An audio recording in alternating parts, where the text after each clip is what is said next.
Hello दोस्तों, मेरा नाम आदित्य कुमार है और आप देख रहे हैं अपना YouTube channel the way of success. दोस्तों, आज के इस नए वीडियो में हम लोग class 10th chapter 7 how to organise reproduce का पार्ट 3 को डिस्कस करेंगे। और इस पार्ट में हम लोग बचे हुए ए सेक्शन मोड रिप्रोडक्शन को हम लोग डिस्कस करेंगे। तो बिना किसी देरी के वीडियो को स्टार्ट करते हैं और वीडियो को शुरुआत करते हैं। लास्ट पार्ट में हमने फ्यूजन, रीजनरेशन एंड फ्रैगमेंटेशन को पढ़ा था, हमने उसको समझा था। और आज इस पार्ट हम लोग बडिंग को पढ़ेंगे और ये बडिंग बहुत इंपॉर्टेंट सा एसेक्शुअल मोड है जिसको हम लोग देखते हैं। अब देखिए, कुछ जीव जैसे कि ईस्ट और हाइड्रा है ना, वो बर्डिंग मेथड को इस्तेमाल करते हैं रिप्रोडक्शन करने के लिए।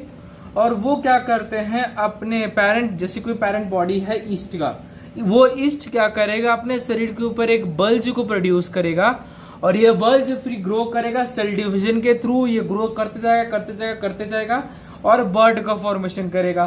ठीक है, जब ये बर्ड का फॉर्मेशन कर लेगा फिर वहां से और ग्रो करेगा, करते वो एक बन जाएगा मैच्योर्ड हाइड्रा।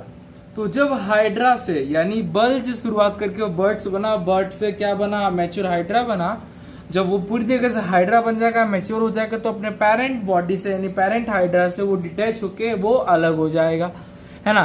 तो इसी को हम लोग बडिंग कहते हैं। ठीक है, तो आप लोग यहां से लेके यहां तक अंडरलाइन कर लीजिएगा, जो कि मैंने वो चीज बताया, सेम प्रोसेस है। और हाइड्रा की चीज याद कीजिएगा, हाइड्रा रीजनरेशन भी करता है। रीजनरेशन में मैं आपको बताया था लास्ट टाइम, और ये बडिंग भी करता है ना। तो हाइड्रा के अलावा बडिंग करने का नेक्स्ट एग्जांपल है ईस्ट। आप लोग क्लास 7 में पढ़ोगे रिप्रोडक्शन चैप्टर में ईस्ट के बारे में, जिसमें आप लोग देखोगे बडिंग ईस्ट में।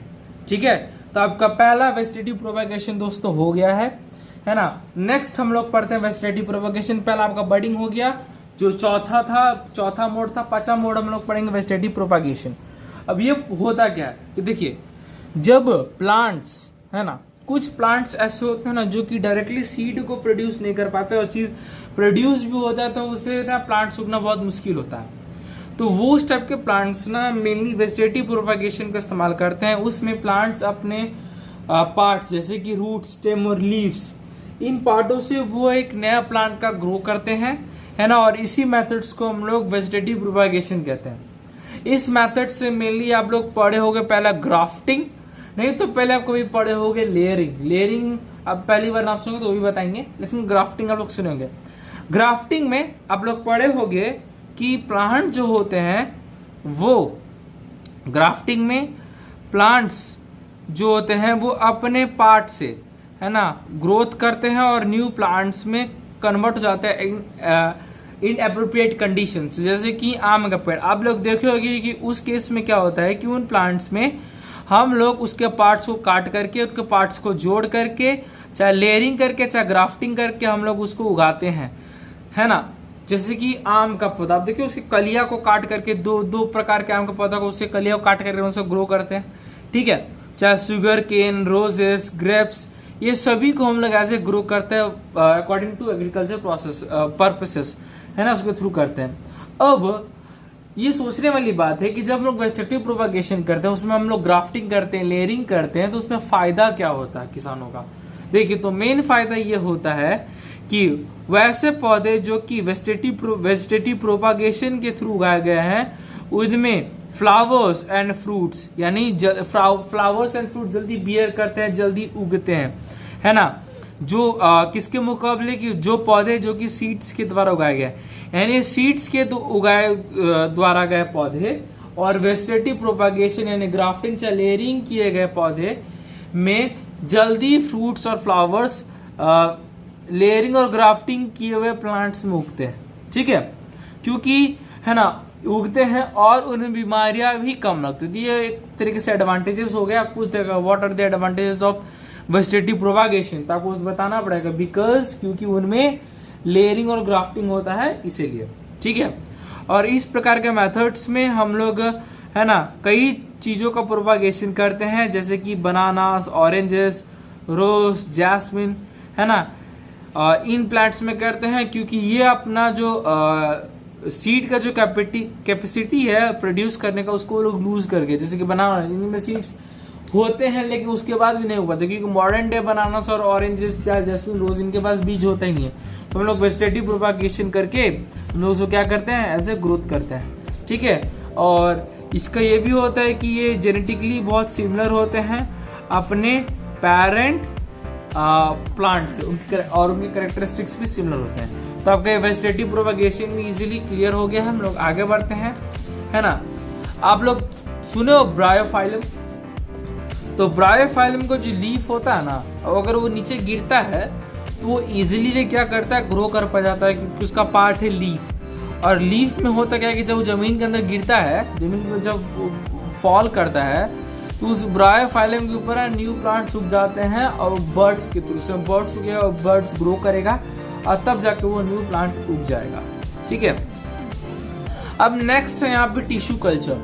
देखिए सीबीएसई बोर्ड के ऑफिशियल वेबसाइट पे ना, जितने भी ये मोर टू नो चाहे डू यू नो का जो ब्रैकेट में सब जो रहता है ना, उसे क्वेश्चन मेनली सीबीएसई बोर्ड के क्वेश्चन बोर्ड्स में क्वेश्चन नहीं आएंगे। लेकिन पहले के जो क्वेश्चन जो बोर्ड्स में बने हैं उनमें देखा गया है ना कि क्वेश्चन उनमें से भी आ जाता है, और वो आ रहा है। ठीक है, तो उसको ध्यान में रखते हुए हमको ये पढ़ना जरूरी है, समझना जरूरी है, क्योंकि ये है ना क्या पता आ जाए इसमें से भी। अब देखिए, तो जो इम्पोर्टेंट होगा ना वो मैं आपको करवाते जाऊंगा, जो इम्पोर्टेंट नहीं है उसको छोड़ दूंगा, लेकिन जो आ सकता है, जो आ रहा है, वही आपको बताऊंगा मैं। देखिए इस कल्चर में ऐसा होता है क्या है ना कि जब कोई रूट का टिप्स चाहे प्लांट के एरियल पार्ट जहाँ से लीफ होता है उसका टिप्स का ना टिश्यू से सेल्स को काट करके अलग कर लिया जाता है।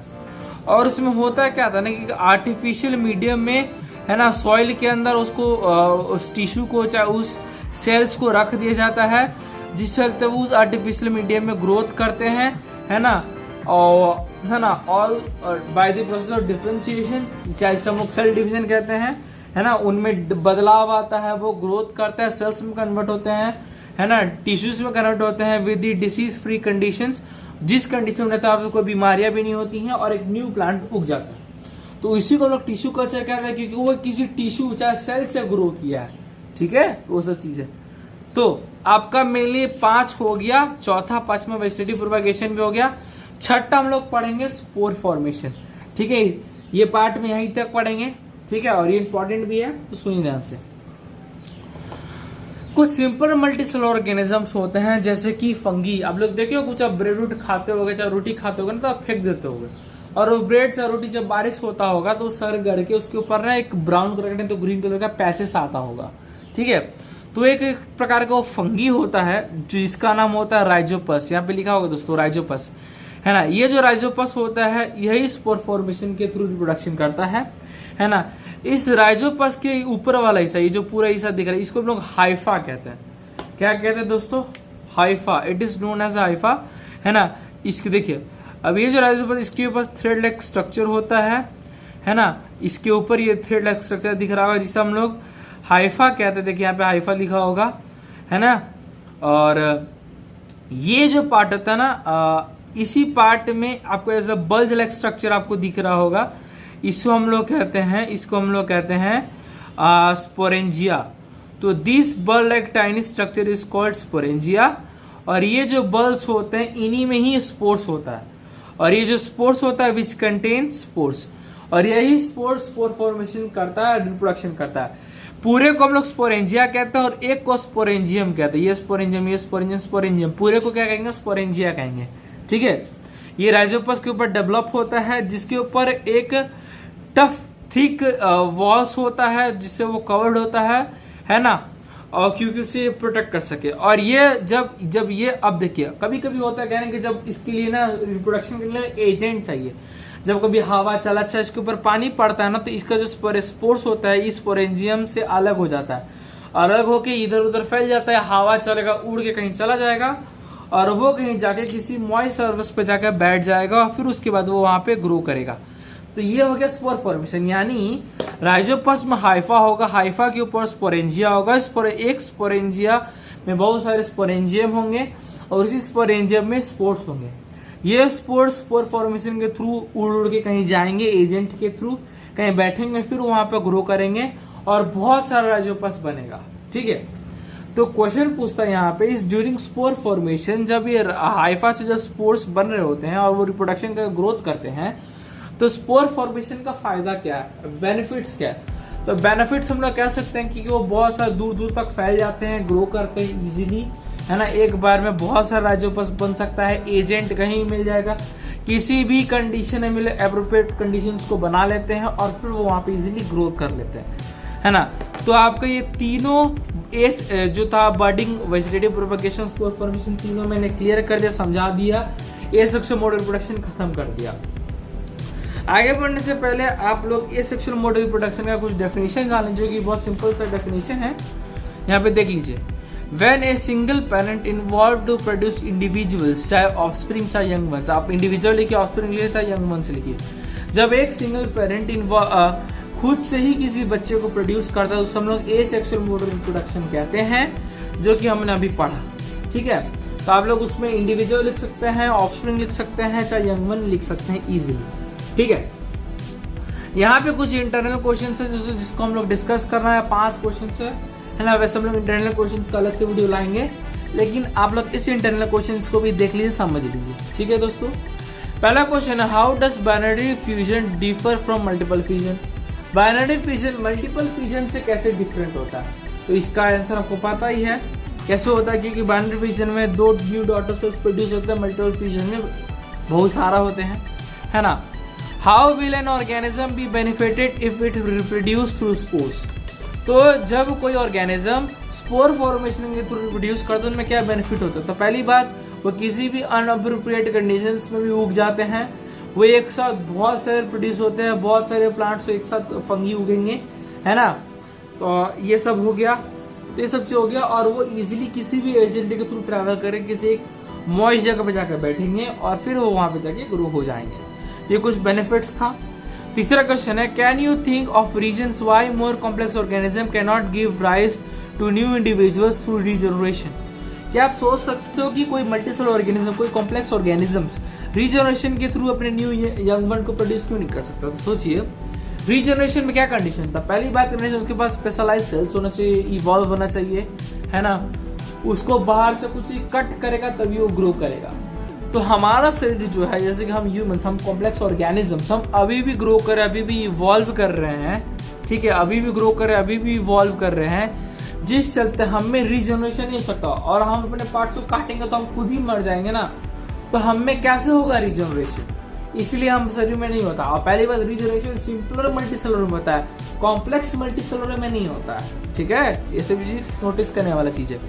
4th number question, why is vegetative propagation practice for growing some type of plants? है ना, वेजिटेटिव प्रोपगेशन कुछ प्लांट्स में ही क्यों होता है, कुछ स्पेसिफिक प्लांट्स में क्यों होता है? क्योंकि वो प्लांट्स सीड्स प्रोड्यूस करने की कैपेसिटी को खो चुके हैं, इसीलिए वेजिटेटिव प्रोपगेशन उसमें करना जरूरी है। आम में करना जरूरी नहीं, क्योंकि आम सीड से उग जाएगा, लेकिन जैसे कि बनाना, रोज, जैस्मिन, ये सब नहीं उग पाएगा, ऑरेंज, इसलिए उसमें वेजिटेटिव प्रोपगेशन होता है, क्योंकि वो अपना सीड्स प्रोड्यूस करने की कैपेसिटी खो चुके हैं। 5th number question, why is DNA कॉपिंग an essential part of the process of reproduction? तो रिप्रोडक्शन में डीएनए कॉपिंग इंपॉर्टेंट क्यों एसेंशियल पार्ट है?